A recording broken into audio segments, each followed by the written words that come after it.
Hey everyone, welcome to the first ever bonus time podcast with your host Matt, Matt. I'm sitting here today with Tito Guillen, best known for Gamertag Movie Bug on Xbox Live, and I've done this little podcast and little films, but mostly Movie Bug on Xbox Live. So, yeah, that's where all what the I'm most owning is famous happening. known for. Exactly. So, I wanted to talk about our recent adventure, I want to call it, to San Diego Comic-Con.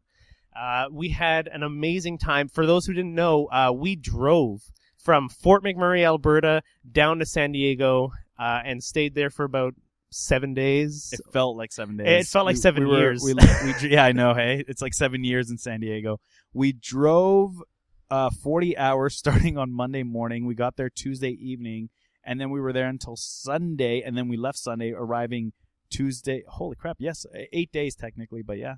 Yeah, no, it was an amazing trip. I mean, I got to see a lot of points. Yeah, a lot of save points. We made sure to save our progress often in case something happened. Stopped at all the shops. Yeah, you definitely took a gaming approach to it. Yeah, you're like every shop. You're like, I need to talk to everyone, see if they might give us some clues. Yeah, well, they might have some side quests that we want to go and like get some extra loot or some extra XP, whatnot. Pretty much. But yeah, no, I totally did. Every time we stopped to get gas, I felt like I needed to get out and just talk to someone else for a little while. That wasn't us. That wasn't like the four people that were in the car.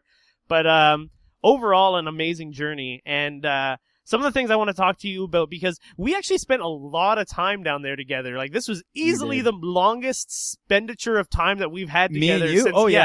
As people. Yeah, as people. And like, man, we said some shit. It was. We said some shit that you cannot take back. Totally. We totally like if anyone's played Chrono Trigger, it's like that scene when they're like camping and there's just the fire pit and they're just telling stories. That's what me and Matt had. Yeah, we shared some stuff. Well, even on the trip down, we would have shifts where we'd drive for 3 or 4 hours and then another person would sit and just keep that guy awake. Yeah. So we'd be, just telling each other as interesting a story as we could. How do we keep each other awake? Let's talk about sex and boners. Straight up, though. Straight up. So that was it was much better on the way back, but we totally made the mistake of like doing 8-hour shifts. The first go around, because I was seeing spots towards the end of one of my shifts, and I come to find out today that my prescription is like a whole point down on each eye, so I probably shouldn't have been driving in the first place. Probably not. So I'm glad we're alive. Yeah, I am too. I mean, it was great. I'd do it again, but I know we are much smarter about doing something like that. Yeah. So, we'd have to Mark 2 or Mark 3 at this time. Yeah, exactly. So let's get right into it. We talked about our journey there, but once we got there, I mean, this was my first Comic-Con ever. Yeah. The biggest one I had ever been to before this was Fan Expo in Toronto, which is pretty big. I got to meet a lot of celebrities there too, but this was like gigantic. Yeah, and you like lost your patience to the group pretty quickly, because we were like, first thing we wanted to do on the floor on preview night was get the X-Men Days of Future Past DVD so that we could get like the wristbands to go watch it, and you're like, fuck this shit. I'm going to the Konami booth. That was within, I guess the doors had opened for about 3 minutes at that point. And I'm like, all right guys, see ya. Boom. So how was the Konami booth? The Konami booth can suck on my balls, actually. Yeah? It was terrible. The only game they had there was fucking Yu-Gi-Oh! And that shit can get right the fuck out of my face. So was it like video game Yu-Gi-Oh? Yeah, video Isn't game. it a card game? Yeah, it's a card game. That's where they made up. I didn't even know it was still relevant, to be honest. Yeah. Like, I was not, I knew like, stuff like Pokemon is still like, around. I know people like dress up like Yu-Gi-Oh! Because they think it's funny. Yeah. Like, not because it's relevant. Yeah. So Yu-Gi-Oh is coming back? I guess so, in a very big way. But and the guys at Konami, they were all Japanese, weren't they? Yeah, they were. I recall. But they didn't even have anything. Like I obviously was looking for my jam. My jam is Metal Gear Solid. Yeah. And we have a big release coming out soon. But is it though? You know what? Is it big? Like all the hype I've been hearing is from like you, man. And you know what? It's such a controversial game already because of the whole Kojima getting let go from Konami, this whole Silent Hill thing falling Kojima through. is the creator of Metal Gear? Yeah, he had his own production company called Kojima Productions. Okay. And rumors are it's since dissolved.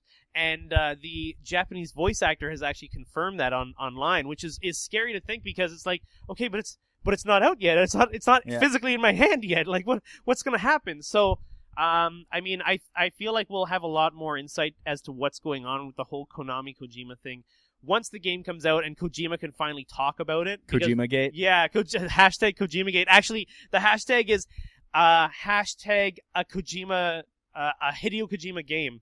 I feel like that mine is better. Yeah, Totally. So they just Yu-Gi-Oh? They got a whole booth for Yu-Gi-Oh? They had a whole booth just to Yu-Gi-Oh, man, and like no merch either. Like I thought maybe they'll at least have like some kind of figure or something. I mean, Play Arts Kai was there, and they had some amazing figures and some amazing prototypes for figures and statuettes. Are they the ones that had the Halo ones? Yeah, they also had Halo. They had Marvel. They had everything. Right. They had Oh no, Final you Fantasy. mean Kotobukaya? No, this was not Kotobukaya. Okay. They had maybe it was DC. I'm thinking maybe they had DC ones, but they had some amazing. I actually posted some pictures of those online today on my Facebook. See, I love those things, except I can't bring myself to purchase them because my house is already so cluttered. Totally. Like, and mine was too. I just only recently actually got around to clearing up a lot of this. Yeah. So, I mean, the biggest thing now is I have just a shit ton of amiibos that I'm not really sure to do with. So I gotta get like something to hang them on or something like that. So Konami was a bust. Konami was shit. So where'd you go right after? away, I figured I was like, okay, well, I gotta find Halo. Yeah. And on my way, easily getting distracted by the millions and millions of things that are happening there, I stumbled across the Legendary booth, and they were just about to reveal the main protagonist from the upcoming Warcraft movie. Right. And so I'm standing there, and they have like this huge statue there, and they have like a kind of like a veil over its face. They don't want to reveal what its face is. And there's this woman in front of me from the Legendary booth, and I ask her, I'm like, hey, I just want to ask you, I know you can't really say too much about it, but I want to go to the Blizzard panel and I want to go to the Legendary panel, but I don't know if I can make it to both. If you were me, which one would you go to if you wanted to find out more about this movie? And she had like this face like, oh, this is a tricky one. Like, how do I get out of this without spoiling too much? And she's like, well, if you really want to find out more about this, I would really try and get into Hall H and check out Legendary. And I'm like, and that's Hall H. and like Hall H is just a shit show. As you learned firsthand. I would have wanted to go to that, obviously, but I would have had to line up the day before just to get in there. And I gotta be honest, I saw the leak online, and Ashley keeps telling me that it's because it's the leak online and it doesn't look good. But I mean, you saw those posters as well as I did. Yeah. I'm like, why are the orcs looking so pretty? Why are they trying to make them handsome? Exactly. Like they're orcs. And I don't understand that either. Like, it doesn't really make... What's weird is, like, they look amazing in the game. Yeah. Why did they change that for that poster? The poster looks like it was made in fucking MS Paint. It's awful. Yeah, it is pretty bad. It's real, and the Alliance one looks amazing. Yeah. I think the only Photoshop someone did was they made the shoulder guards bigger, like and in the game. It's totally true. Like, the shoulder gauntlets have to be at least the size of their head, because, like, it's... it's funny because the entire movie's CGI, right? Yeah. So why the fuck not, right? Yeah, Because it's not like an actor has to deal with it. Well, I mean... the whole thing for me is, like, it looks like a cinematic from the game. And Blizzard makes cinematics so well now, they could have just made that. They could have just done that and made that a movie, and I would have been just as happy. It reminds me of Final Fantasy, the Spirits. Oh, Spirits Within? Yeah, Spirits Within. Oh, my goodness. I hope it's nothing like that. Too much uncanny alley, right? Yeah, I mean, oh, God. Uncanny Valley? But when that movie came out, like, it looked amazing, but that was basically where it ended. Yeah. Like, everything else was like... You know what? I really feel like that movie would have done a lot better had they just not have called it Final Fantasy. Like, if they just called it something like produced else... by Square Enix? Yeah, like produced by Square Spirits Enix. With the Spirits Maybe Within. If they just called it The Spirits Within, I would have been totally fine with that, and I wouldn't have had these expectations. You know what's fucked up about that, though? The Advent Children was the movie people wanted. Oh, yeah. And then that didn't even get a big release. Yeah, and I'm like, you guys are idiots. You guys should have started with Advent Children. Oh, totally. And it like, honestly, I'll admit it right here on this podcast. I haven't played Final Fantasy VII. I know. Shocker! You can put in a soundbite here. Dun, dun, dun. And what I realized, I watched that movie and I'm like, I didn't have to play the game to get it. I totally get what's going on. Yeah, no, totally. So. It's a really awesome game. Maybe wait for the remake that's coming out. Yeah, maybe I'll play it then. Get a PS4. Speaking of which, they also had Square Enix there at Comic-Con. I got to go into their. They didn't have a booth. They had more of a pavilion. Okay. Where it was outside. There were tents. They had Just Cause 3 out there. They had the new Deus Ex game, and Hitman was their big like 3 pillars that they were trying to show off. And I gotta say that Just Cause 3, that is like, in my opinion, a perfect synchronization between Grand Theft Auto and Far Cry. If that makes any sense. It's like Grand Theft Auto, but in the jungle. And that's the limitation of Grand Theft Auto, is the fact that, like, while the car stuff is really cool and all the shit you can do is cool, the player himself is very limited and blocky in motion. Oh, yeah. Like, that's actually, and I mean, I'm plugging here because it's the game that I've been playing recently, like the Arkham games. Yeah. That's why I really enjoy them, because the movement is so fluid. Oh, yeah. Even though it's kind of like, it's so funny because it's so spoon-fed sometimes. Oh, yeah. Like, there's really no... and I kind of like it. Like, the fighting engine isn't about combinations; it's about timing. Yeah, and some people prefer that, right? So. Yeah. Well, some people are saying too that the limitations come from the fact that he's not actually killing anyone; he's just kind of knocking everyone out, right? And it's like you can only knock out so many people before, like, I mean, like some of those people are going to wake up with brain damage and have to walk around in a wheelchair hilarious, for the rest especially of with the Batmobile ones. Yeah. Like, you have Batmobile knockdowns. I'm like, this guy's dead. Yeah. Like he fell asleep. He was really tired. No, but exactly, straight up. So you were saying Far Cry engine? So no, it's a really, really cool game. I couldn't get to play Deus Ex. The lineup was so long, and the Hitman game was pretty long as well. And I don't know, I'm not really into the Hitman series as much. Well, so much better stuff has come out since then, right? Like the whole sneaking around and knocking people out engine or idea has been done to death at this point. I'm pretty sure even Mario does it now. Yeah, like there's you have to sneak around people. Yeah. I mean, like, this game is supposed to be a reinvention of the series, but I don't know. I'll wait and see what that's really like. But well, like, the thing is, like, there's something to be said about brand loyalty, and a lot of these games are getting away with it. Like, in the fact that like biggest perpetrator is Activision, right? Like, they're so, like, I'm done with Call of Duty. It's so like, you want to talk about spoon-fed? I feel like that's actually just shoving that right up my ass every year. Someone actually, I think it was Black Ops 2, where someone said, like, in Black Ops 2, like, you could pass the first mission without even shooting a single bullet. Oh yeah, like, totally. You just walk right through it. Well, right? like, what I think what really broke it for me, which, I mean, like, there was so many times before, like, with Modern Warfare 3, and that just irked me. But once Ghost came out, like, that was the laziest game they ever made. Yeah. There were literally some cinematics that were exactly the same cinematic with different characters. Oh, they put Disneyed into, it up? Yeah, like they straight up put different characters over it and face swap, launched that into a game. That's like, fucked. Awful. So thing. okay, so you didn't check out any of those. We both went to the Nintendo pavilion or whatever they had there. That was really, really nice. I like Mario Maker. I mean, I got the ticket, the one ticket I got.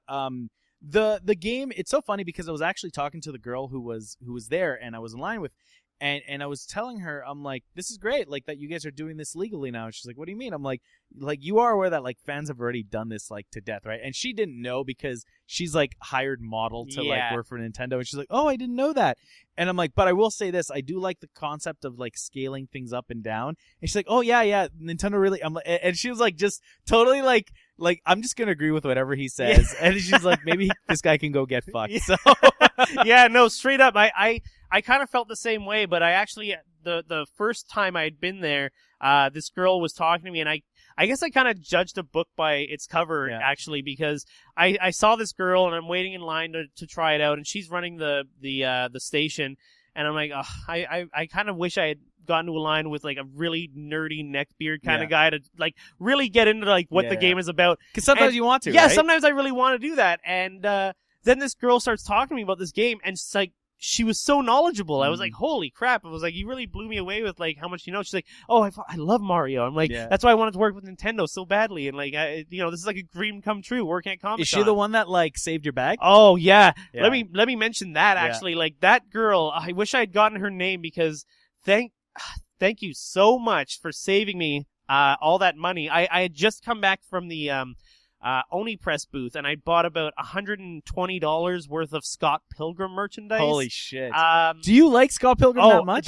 Man, when that movie came out, I saw it 10 times in theaters. You were half one of it the with good Andrew. Ones, sir. Yeah, you were one of the good ones. Yeah, half of them with my cousin Andrew. But no one appreciated that movie enough. Oh, I loved that movie and the book too. I mean, because growing up in Toronto, they would mention some things like, I know where that is. Like, I know this restaurant or I know this cafe, and so yeah, anyways, I got to play Mario Maker, which was, like you're saying, it's really cool. It's a really unique idea, and there's so much more to it than you really expect. Being able to choose the engine is actually a big step, because I'm like, oh, right, I guess depending on the engine, that would either make things more or less difficult, right? Yeah, and just being able to modify certain assets, like, for instance, you can put a Koopa in there, and then you can grab wings, throw wings on the Koopa, and then you can even adjust the path the Koopa takes while it's flying, and I think the best feature I saw, which really kind of sold me on it, was so you can run through a level that you've made, and then you can look after you've died. You can look back on your Wii U pad, and you can actually see the path you took to get there. So you can actually time it so perfectly that you can see how far you can possibly jump. Yeah. Just so you can put something right at the very edge of that and, really fuck people over. Yeah. Now that's huge because a lot of the online ones that they do, they already have these ones where like the guy just has to move once and it's like takes him through the whole path.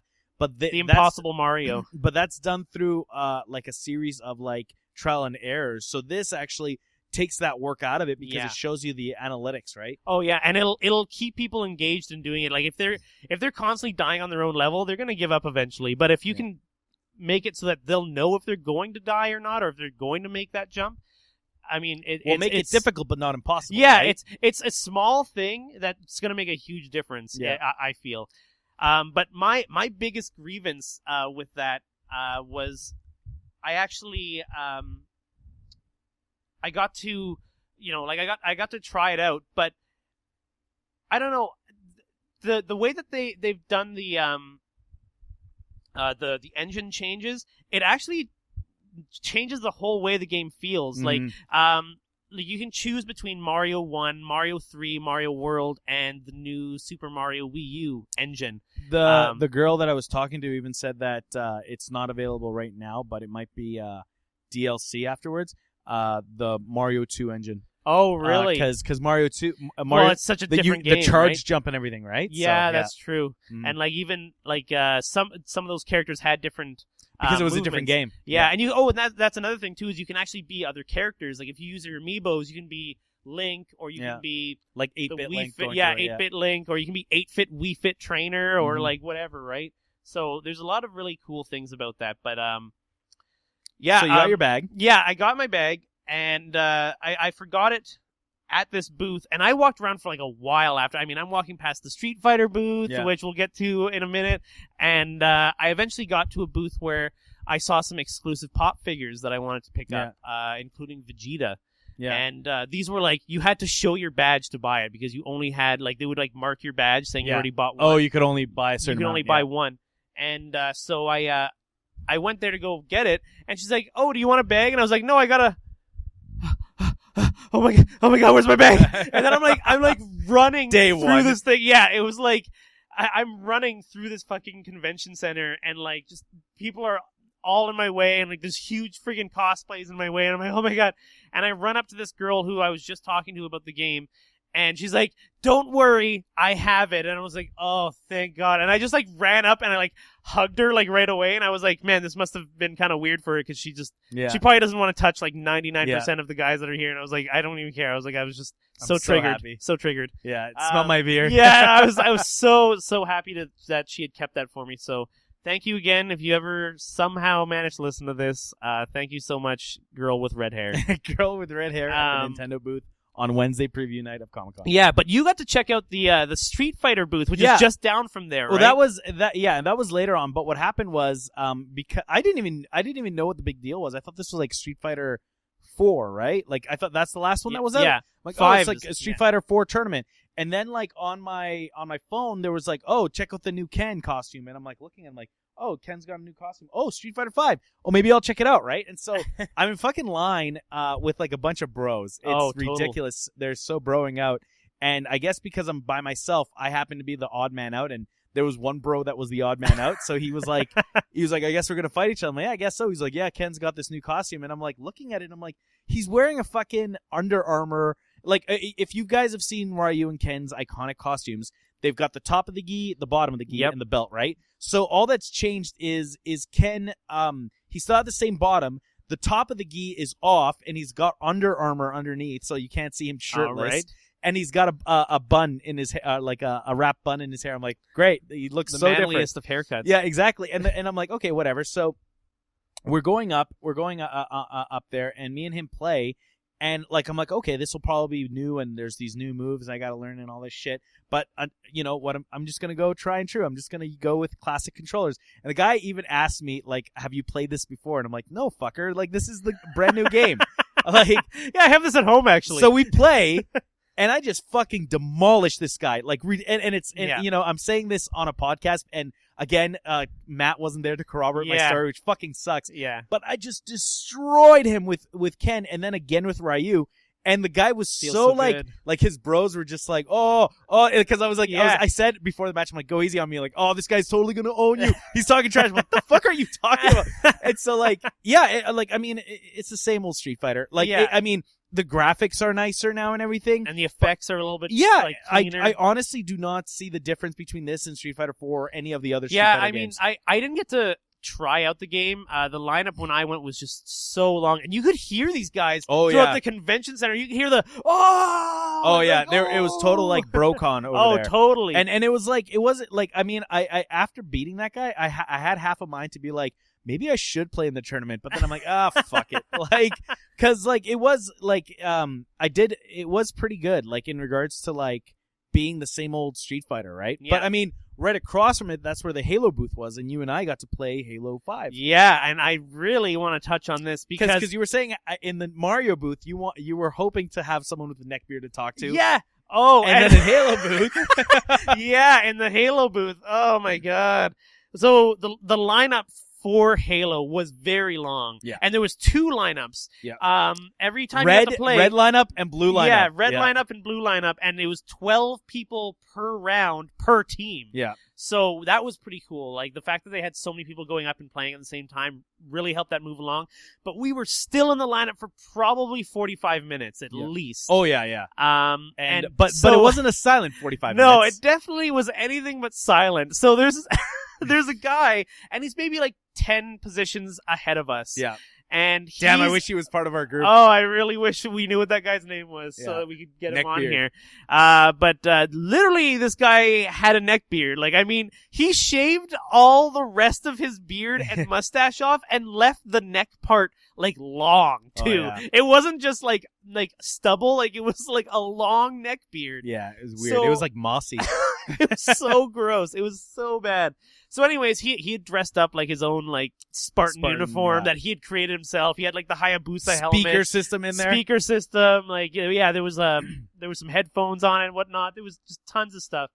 Anyway, me and Tito had to listen to this guy just go on and on about how awesome he was and like the history of the Halo universe. Yeah, like he'd read all the books and he was like schooling this little kid. And this kid was like, what, 9? Oh, 10? If even. Yeah. So it was, oh my god, like this guy, you couldn't even, it wasn't even something you could just sit there and laugh at. You were just sitting there like, oh my god, like. You almost wanted to get out of line because like, I don't want to be associated to this person. Yeah, like I don't want to be in the same lineup as this fucking. Pretty bad. Like, oh my god, he just would not stop. And like, anytime the kid would try and ask another question, he'd be like, oh no, let me just tell you how wrong you are. And, and like, you have to enjoy Halo on my level. Yeah, you have to be up like 11 notches to be like even in this lineup. So anyways, I really want to touch on this because there are certain people that I've talked to, mainly back home in Ontario, that do not believe me. Really? But Tito, we got to play for the first time Halo 5 Warzones, which they only just announced at E3. Which, just to explain to people who haven't heard about it,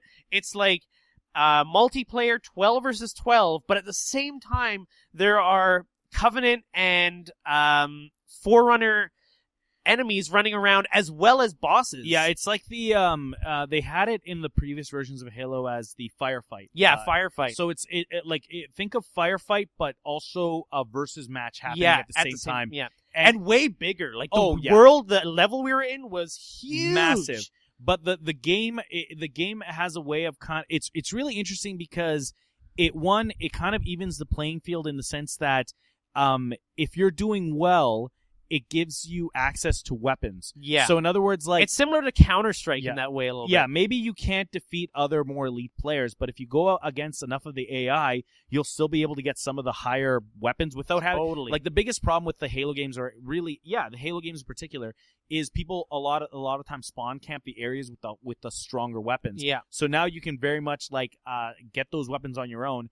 And also, there's generals, and those generals are worth a lot of kill points, and if you can kill them, you can really give your team an advantage. And you were also just talking about spawning. Another thing that's going on at the same time you're doing 12 versus 12. The same time there's all these enemies and bosses running around. You're also trying to capture bases. Yeah. So there was 3 bases, and once your team had captured that base, you could spawn there then. Mm-hmm. And once you've collected the 3rd one, rather than it just constantly piling up money or constantly piling up, points for you, you would have one final one that you could go right into their base and destroy this core, which we never got to because it just was so many people between there and us. Like, it was a huge world that they threw you into, and I could not be more excited for this after trying this out. I could see some of the higher ranking players from the previous Halo games really getting annoyed with it. Oh, totally. Because it's hard for you to concentrate when there's just so much craziness. But that being said, you could also use it to your advantage. Exactly. In more than one occasion, I've like the reason I stayed alive so long during the fight was.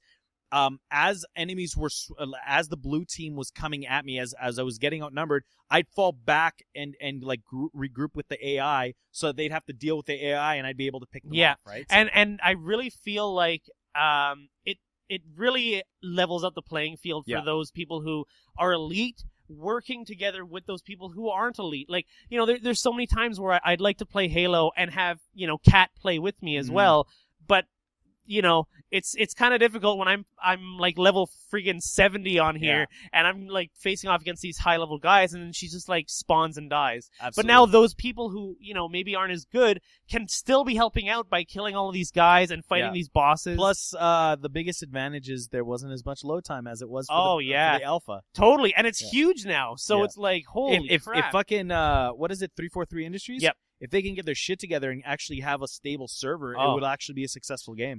I think that this could potentially be like the pinnacle of the Halo franchise when it comes out.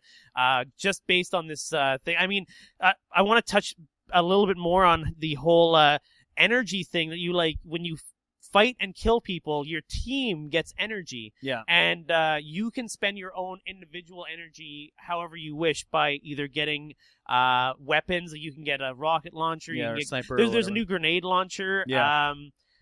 There's also vehicles, though. So you can get, the Banshee. You can get the Warthog.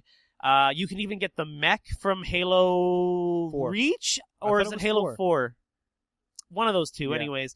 And there's also a new, like, Forerunner aerial. I saw that, It's like a helicopter, kind of, but not really. And, that's probably the highest amount of energy you need. And it's not easy to attain it. Like, you have to kill people, but your team also has to unlock the slots for you so that you can get this energy. So anyways, the game was first to 1,000 points. Me and Tito got the 2 ends, which was, it's kind of almost a little bit intimidating because we were on the end screens, and so everyone in the lineup can see you when you're on the end. So like they're all kind of watching me, and I gotta say, I mean, I don't mean to toot my own horn here, but I think I did pretty well. Oh yeah, you led the charge on that one, man. Like single-handedly, not just defeated, but like also humiliated at the end. Oh because yeah, the other team like they didn't have a chance. Yeah, to start it off was with. it was kind of close to begin with. Like the first 100 or something points, it was pretty close. Once we started getting a feel for it, though, it was like fish in a barrel, really. Yeah, because like you could tell that a lot of the players were still trying to get their bearings as to where they're supposed to go, and I don't know. I mean, maybe just we've been playing Halo so long that we have just a feel for environment a lot quicker than other players, right? But, yeah, totally. But it like definitely not what happened with Chinbeard over there, man. Oh my god, Neckbeard, he totally like choked. He choked so hard. Got so fucked. Well, remember what he said right before the match? He's like, "Dad, watch over me." Like no word of a lie. Yeah, like actually, like kissed his fist, raised it into the air, and said, "Watch over me, Dad." Like he was literally entering war at that point. Yeah. But man, was this game fun. And, it was. yeah, I think it got to we were at about 800 and something and they were points. Like at 100. Yeah, and they were like 150. And, I got into a mech and I was like, this is so sweet. And the mech is totally reworked. The weapons in the mech are totally reworked. And I saw a boss. And so these bosses, while you're shooting them, it says like what their name is, what they're like, if they're a general or whatever. Yeah. But it also says how many points you'll get for killing them. And I saw this guy was like 200 points. Yeah. And so I'm shooting him up in the air, and like you have this barrage of missiles that come out of you as well. And meanwhile, people are trying to take you down. Yeah, too, meanwhile, right? people are trying to take me down, and I'm like stomping and taking them down because you can stomp on them as well. And I destroyed this Banshee, this boss, and suddenly our points shot up 200 points. We're at like 990 points, and so we ended up just fucking destroying these guys. It was fun. It was a lot of fun. And the winning team ended up getting like these pins. The pins, yeah. And man, I'm gonna wear that thing like a badge of honor. I know, I've got one at home too. I'm like, it's man. It was a really, really good experience. But I feel like I said, that could be the best Halo game as long as they do it right when it comes out. Well, again, it might not even again, Halo 4 wasn't necessarily a bad game. It was all the fucking load time and all that shit to play online. Yeah, and the Master Chief Collection really just kind of, it was like the thumb inside of the wound and like twisting and everything, right? So let's hope that the new Halo has better servers. Yeah, no, for sure. Oh, and you know what? One other game I want to mention before we start wrapping up here. I got to try out the Zelda game for the 3DS. The one, and I probably waited in line for that for about half an hour. Yeah. But I really passed along the time easily because I started playing Mario Kart with my 3DS, which, by the way, anyone who ever goes to those conventions, make sure you have your friggin' Street Pass on because it is just a non-stop. Like, you could just sit there and just non-stop keep refreshing and people will keep coming into your gate. You'll get fucking all the puzzle pieces. But anyways, so I'm in the lineup playing Mario Kart with some of these guys, and finally it comes to my turn right when I was about to win, by the way, in Mario Kart. But anyways, right when I was about to win, I got to try this game out, and you know what? I don't know about this game. It seems like it would be really fun if you have 3 people, but if you don't have 3 people, I just don't see it being fun. So it's like if you don't have 2 other people to play this game with, I don't know if it's worth it for you, to be honest. I'm hearing a lot of the same. I think Todd tried it out too. Oh yeah, no, and it was cool.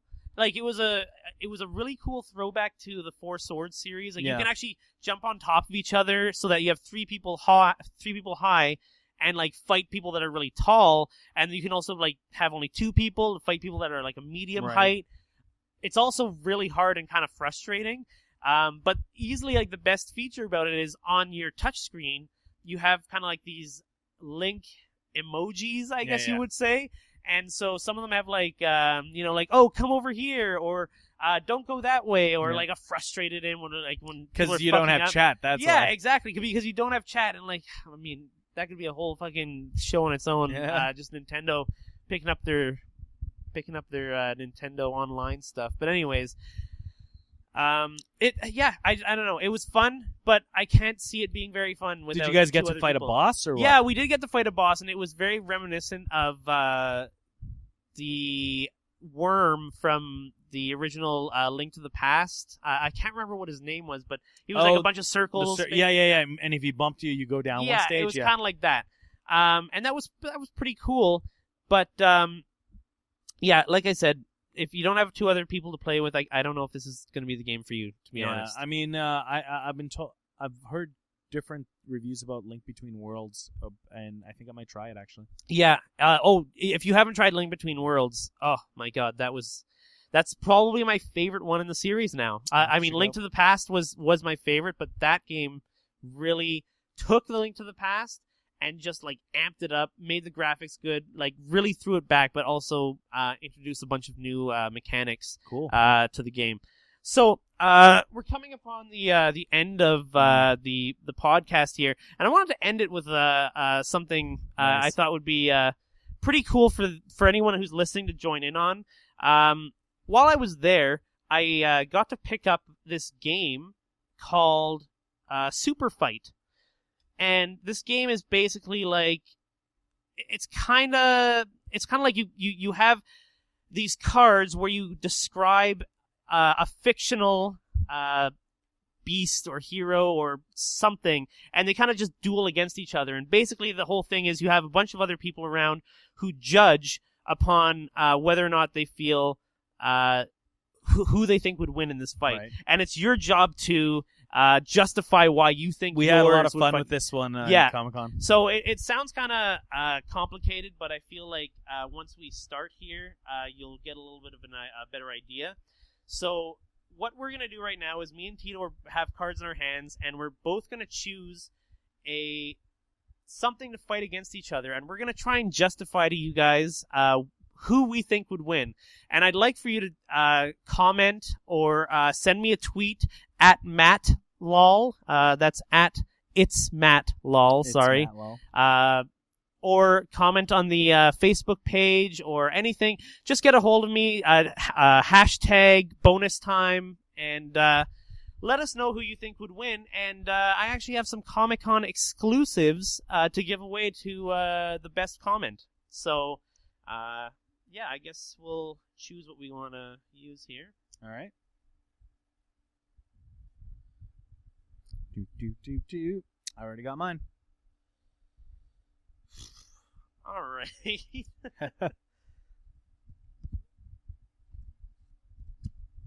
So, Tito. Yes. Do you want to tell me what you have there? I have a swarm of killer bees that is 3 stories tall. Oh my god, that is a nightmare. That is pretty intense. They're all coordinated. But if there's anyone to take down a killer bee what was it? A swarm of killer bees 3 stories tall. 3 stories tall. I have a hippo that knows kung fu. Oh, well. So how do you want to do this? Well, why don't you go for 1 minute? You have 1 minute to tell me why you think you would win. Okay.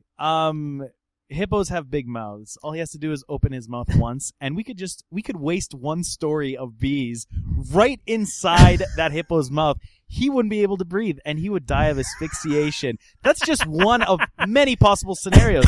As we all know, hippos have very sensitive genitals, and we could go for those as well. That's another story. That leaves us an additional story. In fact, we could use all 3 stories to just block all the air around the hippo.